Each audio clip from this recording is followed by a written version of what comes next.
Auriez-vous un mot pour conclure?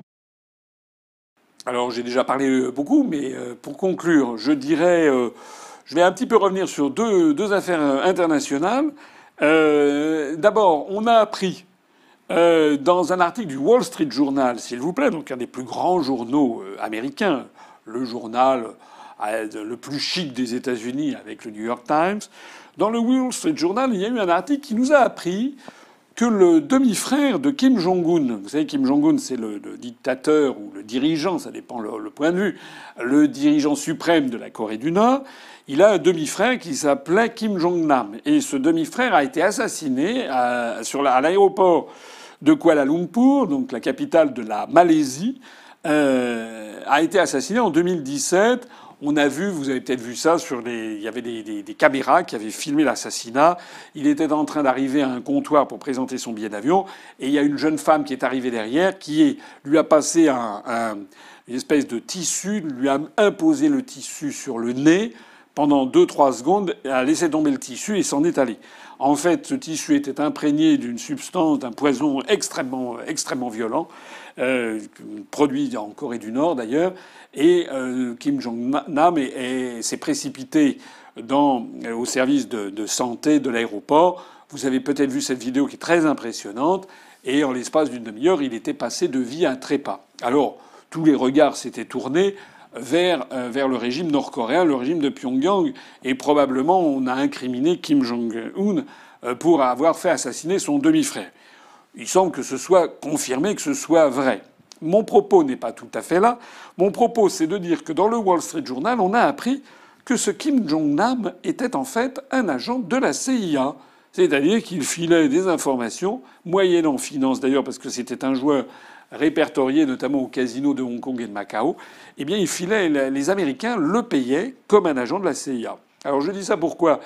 Paix à son âme, ce genre de méthode expéditive de la Corée du Nord, évidemment, doit susciter toutes les réprobations, évidemment. Mais je voudrais quand même signaler que si c'était l'UPR qui avait dit c'est parce que ce type était de la CIA, qu'est-ce qu'on n'aurait pas dit? Voilà, puisque c'est bien connu pour les européistes, pour les médias et les dirigeants français, la CIA c'est comme le nuage de Tchernobyl, n'est-ce pas? C'est-à-dire ça ne se passe jamais en France, ça n'existe pas. Alors, on sait que c'est un très grand service avec un service action puissant, mais ça n'existe pas. Eh bien, si ça existe, voilà, c'est le Wall Street Journal lui-même qui le dit. Voilà, Kim Jong-nam, le demi-frère de Kim Jong-un, était en fait un agent rémunéré par la CIA.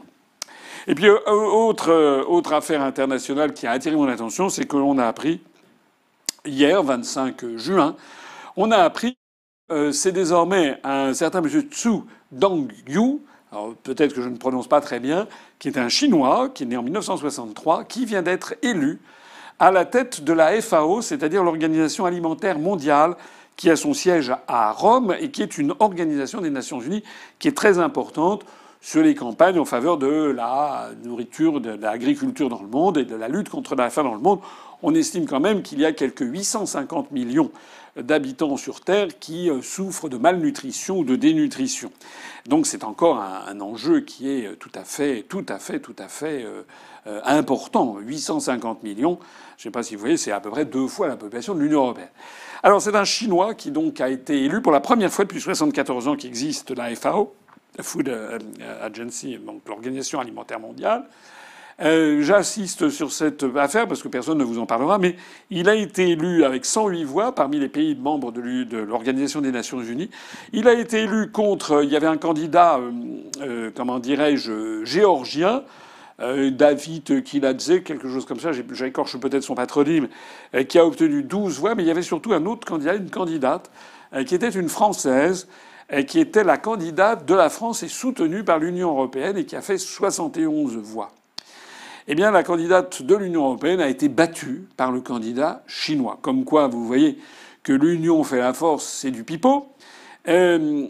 Pourquoi est-ce que le candidat chinois a été élu? Alors sans doute, il succédait à un Brésilien. Vous savez que dans les organisations onusiennes, il est de bon ton que, à chaque mandat qui se termine, on choisit le représentant d'un autre continent. Mais je pense que la situation doit être vue sous un autre angle. Je crois en fait que la Chine fait en ce moment un très gros effort financier, notamment vers les pays d'Afrique, Le président Xi Jinping avait annoncé, je crois, des dons et des prêts pour 60 milliards de dollars à beaucoup de pays africains. Et puis, eh bien, la France disparaît. Il faut toujours ces restrictions budgétaires, n'est-ce pas? Donc, la France, petit à petit, perd pied en Afrique.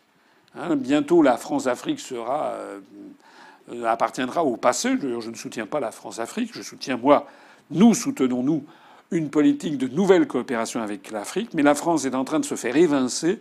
Et puis, les Chinois, qui ont une diplomatie du portefeuille, eh bien, sans doute, en faisant des dons généreux ou des prêts avec des longues maturités, avec des taux d'intérêt très faibles, etc., à beaucoup de pays en voie de développement, notamment en Afrique, je pense, mais peut-être aussi en Amérique latine ou en Océanie, eh bien, les Chinois ont très bien joué.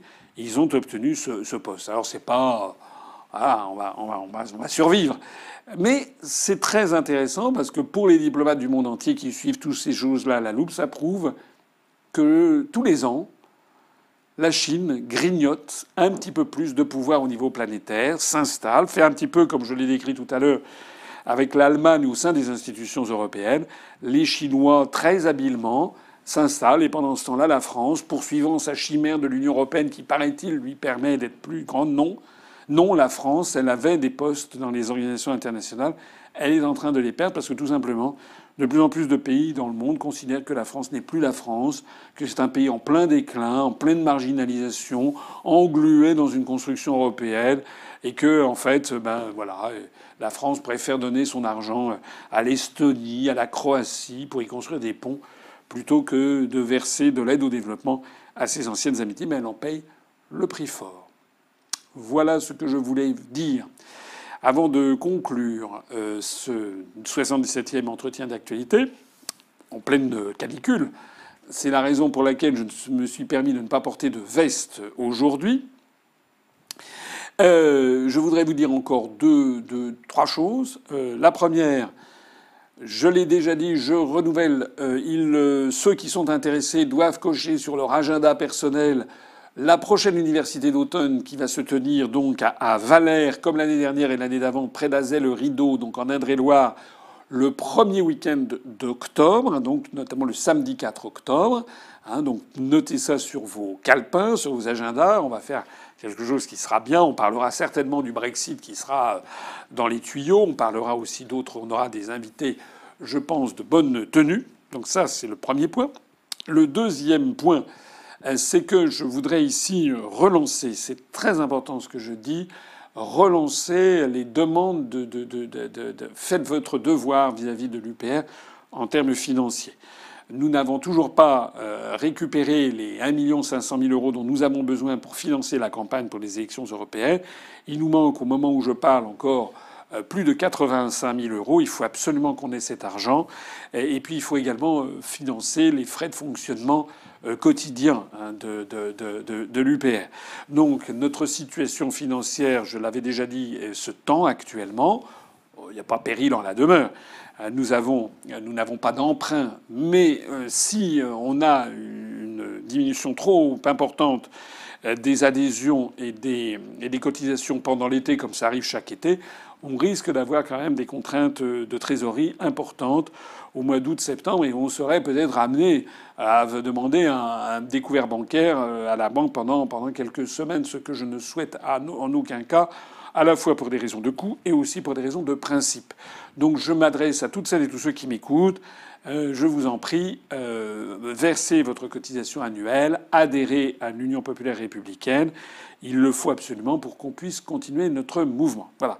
Le dernier point que je dirais, merci d'être à l'écoute. Merci de diffuser nos informations. Je vois que je me promène en France, je suis allé en province, je suis à Paris, je rencontre de plus en plus de gens dans la rue qui me disent grand bien de l'UPR. Ça veut dire que nos idées progressent, la notoriété augmente, il faut que ça continue. Et nous allons, au cours de l'été qui s'ouvre maintenant, avoir des actions de terrain dont j'aurai l'occasion de vous reparler prochainement. Merci à toutes et à tous de m'avoir écouté.